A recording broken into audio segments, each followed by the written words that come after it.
Avec une citation, parce que celle-là, je la pique pour Fabien. Gaby Mouesca, donc, qui a précédé, qui est un prédécesseur bien avant de Delphine Bozell à l'OIP, disait qu'il faut cesser de parler de réinsertion. En prison, il n'y a pas de réinsertion parce que tout simplement, il n'y a pas d'insertion des personnes détenues et que le problème vient peut-être de là. Droit à la réinsertion en détention, Delphine Bozell, avocate au barreau de Paris, présidente de la section française de l'OIP, et Madame Catherine Ardaillon-Liénard, vice-présidente chargée de l'application des peines au TGI d'Évry. Avocat honoraire. Avocat honoraire. J'y tiens. Alors, je rejoins tout à fait les observations et les pistes de travail qui viennent d'être dites à l'instant. Je voudrais simplement vous dire qu'en charge d'un cabinet de milieu fermé à Fleury-Mérogis, Fleury-Mérogis, c'est, outre la maison d'arrêt la plus grande d'Europe, une maison d'arrêt qui accueille aussi bien les peines de 15 jours que les peines de 30 ans, voire plus, pour des personnes qui ne sont pas transférées avant 4 ou 5 ans, et également des femmes, des hommes, des mineurs, des jeunes majeurs, une nurserie. Donc nous avons à Fleury-Mérogis un monde complet carcéral. C'est assez désespérant, puisqu'on ne peut pas avoir une politique commune toutes ces personnes, étant précisé qu'avec les bémols qu'avait indiqué Maître Noël, la capacité opérationnelle de la maison d'arrêt des hommes de Fleury-Mérogis étant 2433 et se trouvant à l'heure actuelle avec une capacité effective de 4291 détenus hommes. Il y avait au mois d'avril ou début mai à peu près 57 matelas au sol. Les matelas au sol étant bien entendu pas dans les cellules des jeunes majeurs, pas à la maison d'arrêt des femmes et pas dans les cellules mineures. Nous avons en plus à Fleury-Mérogis vidé un étage entier pour accueillir 12 terroristes que bien sûr nous allons avec brio évaluer à la place des 150 détenus qui avaient possibilité d'être logés dans des conditions habituelles à défaut d'être décentes. Donc on est dans une situation où on ne sait plus comment prendre la problématique de la surpopulation carcérale, problématique à laquelle se greffe l'autre problématique de la prise en charge des terroristes et des personnes radicalisées qui deviennent de plus en plus nombreuses en maison d'arrêt. C'est aussi un élément à prendre en compte, notamment dans votre fonction d'avocat, parce que les personnes signalées radicalisées ne sont pas traitées de la même façon en détention, et notamment par l'administration pénitentiaire et par les juges d'application des peines. Donc déposer une requête pour quelqu'un qui est signalé radicalisé, entre parenthèses, vous, avocat, vous ne le saurez pas. L'administration pénitentiaire le sait. Les juges d'application des peines ont voulu le savoir, en l'occurrence à Fleury, ils le savent, enfin à Évry, ils le savent, et la décision qui doit être prise ne doit pas faire part, elle ne doit pas mentionner que cette personne est signalée radicalisée. Je vous avoue franchement que pour ma part, tant que le débat n'est pas contradictoire, c'est un élément qui n'intervient pas dans ma décision et je pars du principe que ce sont les services compétents extérieurs qui prennent en charge la personne que j'aménagerai et que ce n'est pas à moi d'en tenir compte à partir du moment où l'élément n'est pas dans le débat contradictoire. Mais je ne vous cache pas... Je ne vous cache pas que c'est un très gros risque que l'on prend et que l'on prend aussi pour le collègue qui va suivre cette personne, soit en milieu ouvert, soit sous forme de PSE semi-liberté, et ce n'est pas toujours facile. Voilà. Mon problème, pour répondre à une question, en ce qui nous concerne à Évry, mais je suis la seule à l'appliquer au niveau des CHAP milieu fermé, nous sommes 4, nous avons décidé, avec la directrice de la maison d'arrêt de Fleury, avec le parquet de l'exécution des peines, avec le procureur, avec l'accord de la présidente et donc moi-même, d'octroyer la totalité des réductions supplémentaires de peine aux peines inférieures et égales à 6 mois, sauf incident disciplinaire. Et je vous avoue franchement que j'exclus le téléphone portable. Pour information, l'année dernière ont été saisis 1000 téléphones portables sur Fleury-Mérogis. Donc, octroi des réductions supplémentaires de peine en totalité, sauf incident stupéfiant, outrage, enfin, autre incident. Et ceci parce que, encore une fois, nous avons des peines courtes pour lesquelles l'administration pénitentiaire, qui a un devoir certes de garde, mais également de réinsertion, ne peut rien faire.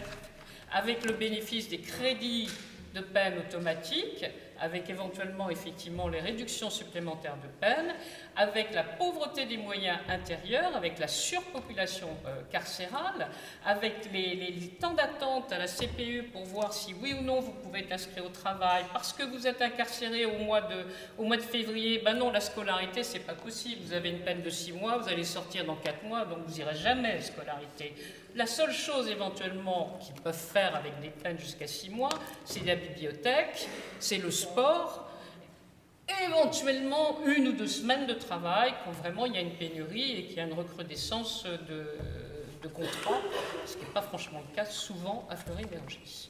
Donc nous avons décidé d'octroyer la majorité, la totalité des réductions supplémentaires de peine pour essayer de vider de cette maison d'arrêt les courtes peines où l'objectif de réinsertion ne peut pas se passer.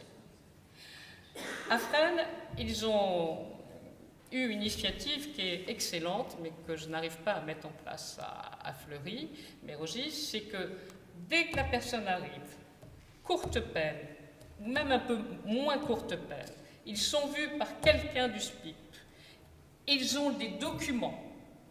On se renseigne dans la famille, si c'est un emploi qui est toujours actuel, s'il y avait une formation en cours, et tout de suite, il y a une présentation d'une demande d'aménagement hors débat au magistrat. Tout de suite, hors débat. Le souci, c'est qu'à Fresnes, les juges d'application des peines ont toujours été à la pointe. Et cette réputation est encore là, et ceux qui ont pris la succession de certains de mes collègues ont peut-être rechigné au départ, mais continuent à être également à la pointe. Bon, je n'ai pas cette chance à Fleury, et sans être méchante, je vous avoue franchement que quand on sort de l'école de la magistrature, on a une auréole, on est plein d'espoir, de pouvoir et tout, et on veut voir chaque personne détenue devant soi en débat, c'est-à-dire 4 à 5 mois plus tard, c'est-à-dire après la levée d'écrou des courtes peines. Voilà. Donc c'est un véritable problème. Je ne désespère pas d'instaurer ça dès l'arrivée de la personne, parce que un effet pervers de la loi Taubira sur la libération sous contrainte a été, dans l'esprit de certains magistrats du siège, et particulièrement des comparations immédiates Paris et Bobigny, de se dire « je mets 6 mois, mandat de dépôt, de toute façon il sortira en libération sous contrainte », sans même savoir quand, ni comment, etc. Donc je n'hésite pas, c'est la 2e fois, 3e fois qu'il vole à l'arraché sur les Champs-Élysées. Allez, boum, 6 mois, même s'il est en train de passer son baccalauréat, même s'il a une formation en vue, 6 mois, de toute façon, il sortira en libération sous contrainte. Alors, c'est faux. C'est encore faux. Parce qu'il sera inscrit à un temps T, c'est-à-dire par exemple le 4 mai, mais je l'aurais vu en octroi de réduction supplémentaire de peine avant. Donc en fait, si je le fais sortir le 4 mai en libération sous contrainte, de toute façon, il sera sortant 10 jours plus tard, et de toute façon, il le sait, et de toute façon, il ne va pas consentir. Donc on va examiner son cas, alors qu'il n'y a pas lieu à examiner son cas, et que très vite averti, il ne va pas consentir, parce qu'il sait qu'il sortira 10 jours plus tard. Donc c'est un effet pervers de cette loi libération sous contrainte, parce que ça n'a pas vidé les prisons, ou du moins ça n'a pas permis un sas d'insertion pour les courtes peines, mais au contraire ça a aggravé le prononcé des courtes peines. Et puis nous avons des collègues qui pourraient très bien aménager ce qu'on appelle ab initio. Et le problème, c'est que beaucoup de collègues ne maîtrisent pas cette procédure. Il n'y a pas d'information ou de formation de ces collègues sur la procédure ab initio. Et moi, je trouve que c'est une piste extrêmement intéressante. J'ai quand même eu à intervenir 15 jours après l'incarcération sur le signalement d'un CPIP qui avait vu la personne aux arrivants, qui m'a dit « mais vous vous rendez compte ? Il passe son bac dans 15 jours. Dans 15 jours, et j'ai dû rédiger avec l'accord du parquet un hors-débat pour le faire sortir 3 jours plus tard pour qu'il puisse présenter son baccalauréat, alors que, honnêtement, avec les remises de peine et les crédits de remise de peine, il sortait 2 mois plus tard. Je trouve qu'il devrait y avoir une véritable réflexion, une véritable information sur tous les acteurs de la chaîne pénale. Et vous, avocats, quand vous intervenez justement pour des profils comme ça, de courte peine, où il y a un enjeu, de toute façon, courte peine, il y a un enjeu parce que ça ne sert à rien, mais où il y a en plus un enjeu personnel, professionnel, un enjeu de formation, un enjeu, il est là l'enjeu, je n'ai même pas besoin de m'expliquer, vous devez, parce qu'en plus vous avez été le jour de la comparution immédiate, vous avez eu l'enquête sociale rapide, vous avez eu éventuellement l'expertise, vous avez eu la famille éventuellement au téléphone, vous avez les éléments, et nous on ne les a pas. On n'a rien dans le dossier pénitentiaire. On n'a pas la décision, on n'a pas l'expertise, on n'a pas l'enquête. Le SPIP n'a pas ça. Eh bien vous devez de tout transmettre au moins, même si vous n'avez pas de droit de suite, vous devez savoir où il va et transmettre tout de suite tous les éléments au SPIP, pour qu'on puisse être opérationnel tout de suite sur des courtes peines. Ça me paraît être une piste à exploiter. Il devrait y avoir un lien de fait avec les juges d'application des peines de votre ressort, avec les SPIP de votre ressort, parce que souvent les comparutions immédiates sont incarcérées, je crois qu'il y en a beaucoup qui viennent à Fleury parce qu'il n'y a plus de place ailleurs, mais au moins une transmission de SPIP à SPIP, ça c'est facile. Donc vous devriez exploiter cette piste et transmettre tous les éléments tout de suite au SPIP compétent du lieu des coups. Ça, à mon avis, c'est une piste qui peut être exploitée. Je voudrais dire aussi, du coup, je ne sais plus trop. Oui, si je voudrais quand même vous donner juste 2-3 chiffres. Je voudrais rappeler que les condamnés hommes à Fleury-Mérogis en 2015, condamnés, étaient au nombre de 1800. Que différentes réformes sont intervenues et qu'en 2017, nous sommes à 2782 condamnés. Je parle des condamnés. Et qu'il est inadmissible qu'au jour d'aujourd'hui, on se gauche dans les salons en disant « Vous vous rendez compte, on triple les cellules et il y a 57 matelas au sol à Fleury-Mérogis. » C'est inadmissible, totalement inadmissible. C'est inhumain, c'est dégradant et on ne devrait pas accepter ça. Voilà.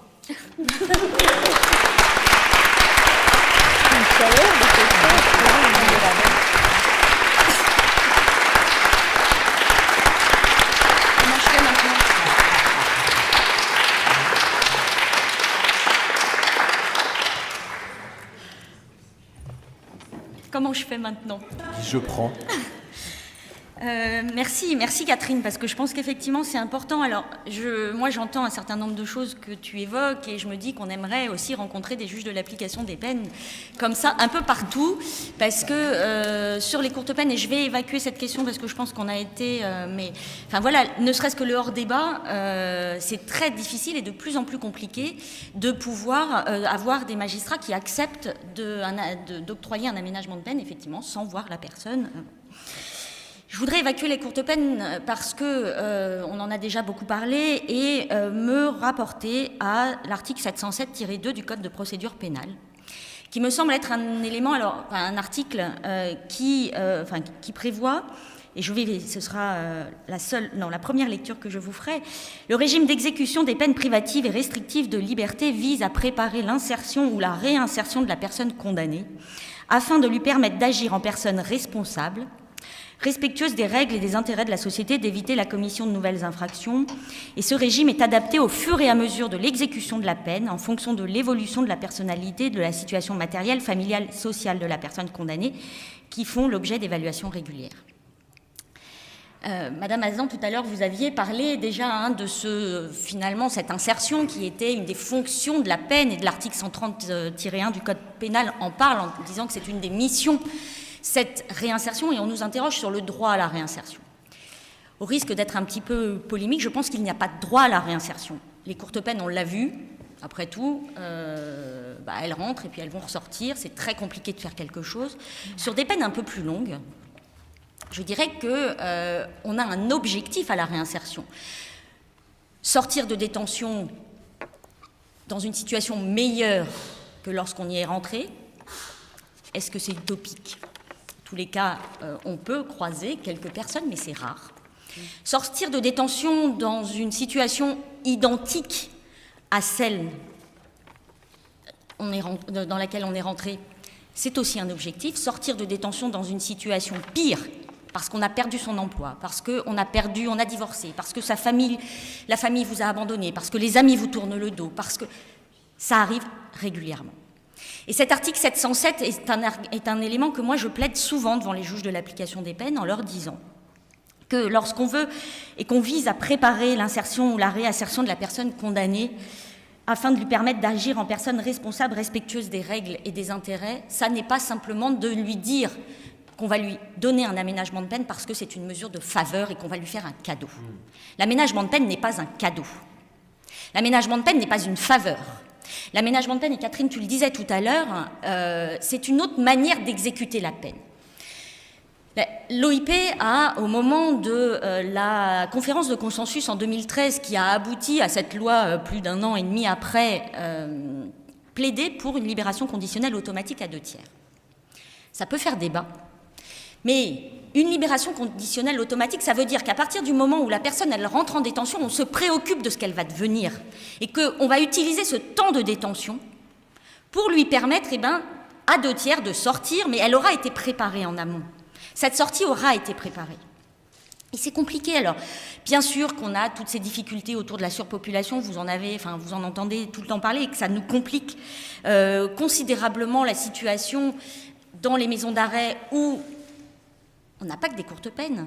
On se retrouve, nous, avocats, à préparer des aménagements de peine sur 2 ans, 3 ans, 4 ans, 5 ans, voire plus parfois, parce que, effectivement, les transferts vers un établissement pour peine, où là, on a un vrai numerus clausus,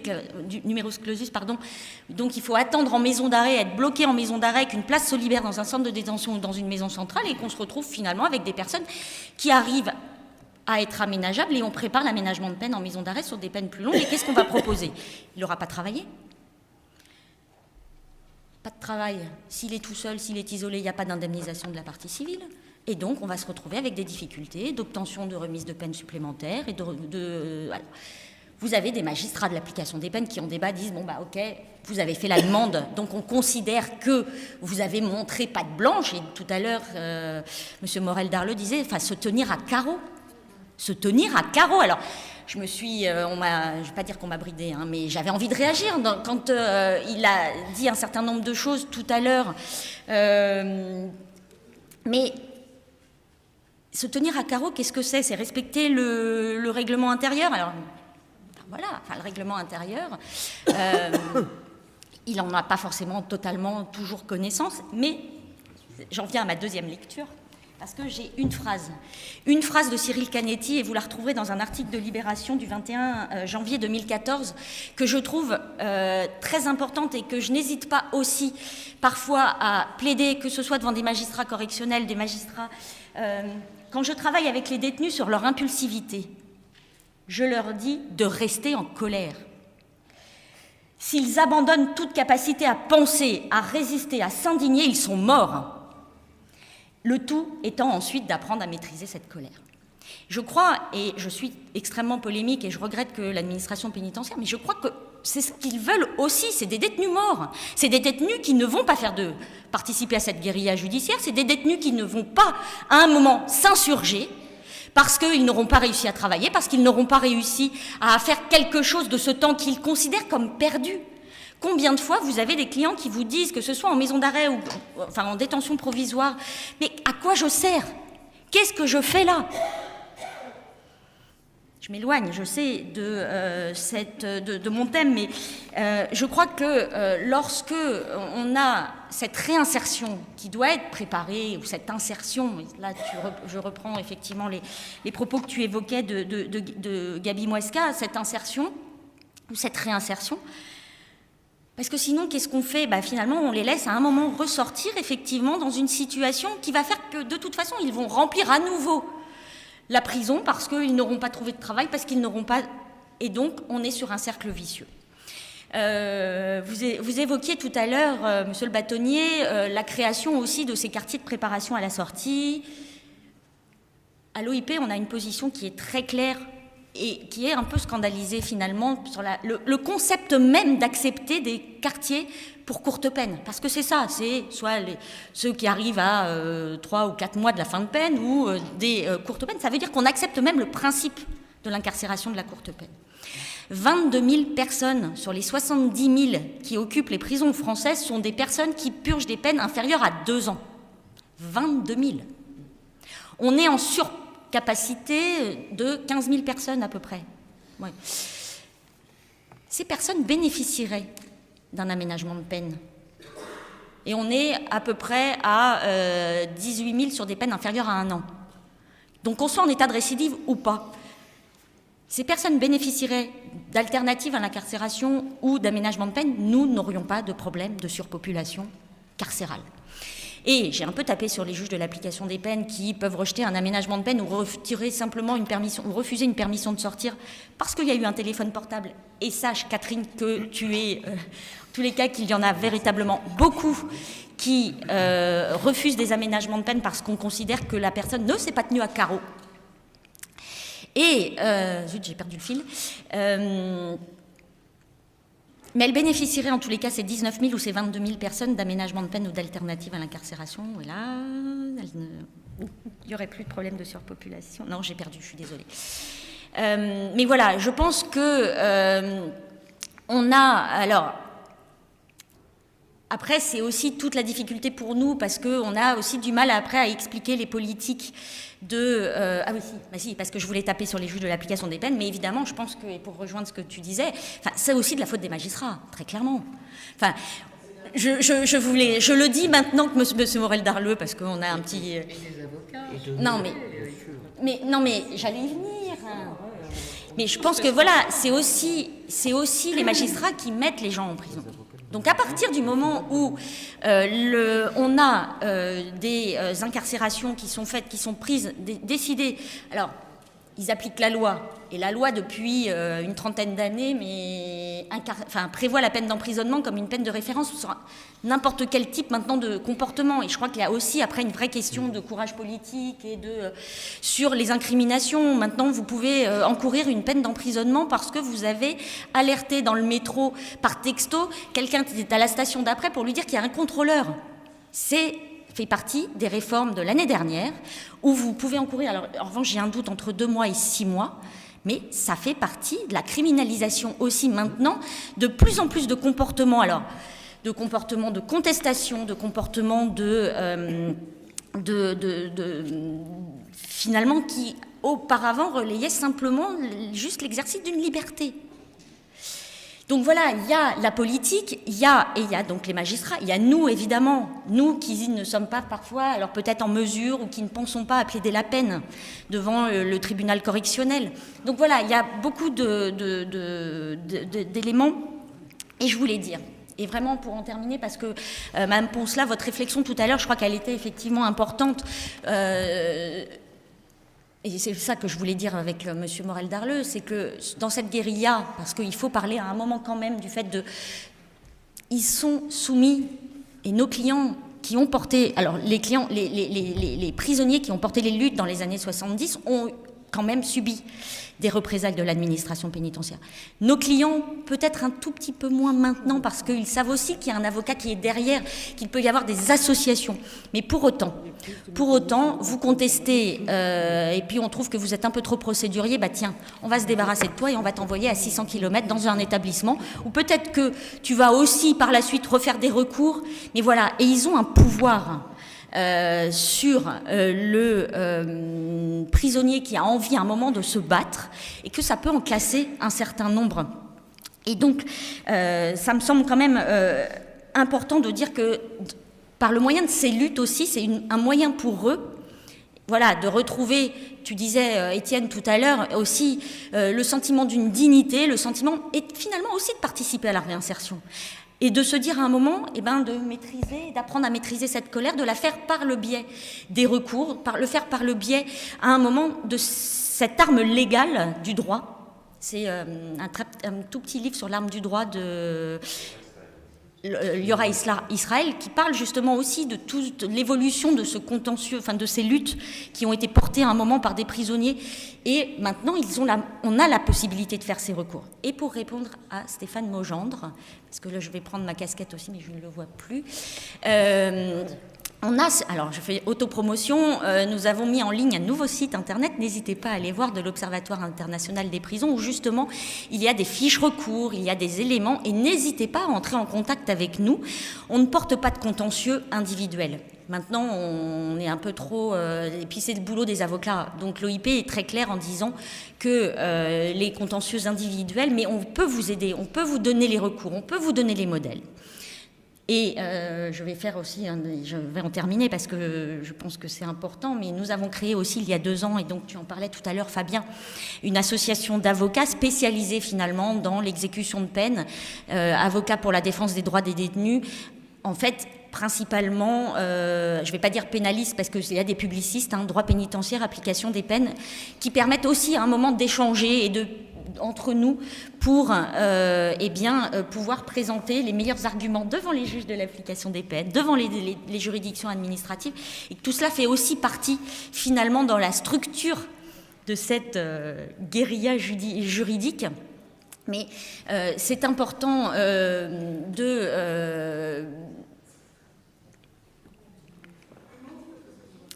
Avocat pour la défense des droits des détenus, A3D.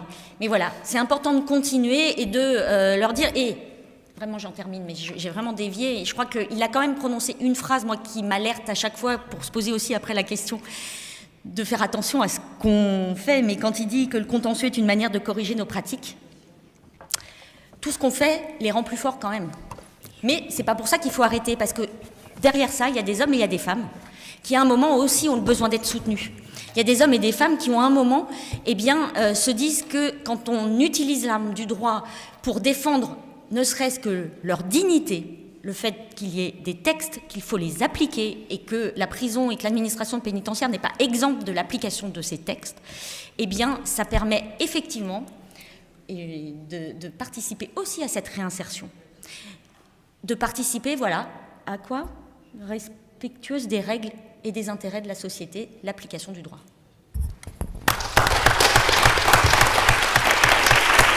C'est aussi une définition, il n'est ni plus ni moins qu'un usager du service public pénitentiaire, et c'est vrai que lorsque, moi il m'est arrivé de le plaider dans des audiences correctionnelles parce qu'il y avait du cannabis en prison, tout d'un coup on lève la tête, le détenu a eu le malheur de dire mais moi j'ai aussi des droits. Alors on dit quoi, vous avez des droits, mais enfin quand même, oui, si, il a des droits, il est un usager du service public pénitentiaire et il vit d'ailleurs dans un monde qui dysfonctionne totalement, qui est totalement anormal, où les règles ne sont pas respectées, les règles de base, etc. etc. Bref, tout ça pour dire que, effectivement, ces recours, ces décisions du tribunal administratif qui reconnaissent des droits aux détenus et qui, effectivement, constatent la normalité de la situation dans laquelle cet usager est placé, sont effectivement une forme de restauration de la dignité. Ça, je crois qu'on en est tous d'accord. Et c'est vrai que de France, on a vu peut-être avec un peu d'étonnement, en tout cas, moi je sais que dans les non-juristes qui sont de ma famille ou de mes amis, quand ils ont vu Anders Breivik faire un procès pour ses conditions de détention indignes et les gagner, et avoir une audience qui dure plusieurs jours dans des conditions de sérénité absolue, alors que le bonhomme est quand même assez particulier, oui, effectivement, ça peut choquer une partie d'ailleurs de l'opinion publique locale, c'est normal, mais en même temps, c'est tout à fait logique qu'il ait le droit aussi, comme un usager du service public pénitentiaire de son pays, de faire valoir ses droits, et peu importe ce qu'il ait fait, et peu importe le personnage, on ne va pas lui faire un statut spécial de sous-citoyen, etc., etc. Je trouve que, en tout cas, c'était une image saisissante pour nous en France, où vraiment le détenu est le citoyen de seconde zone, le paria. Alors pour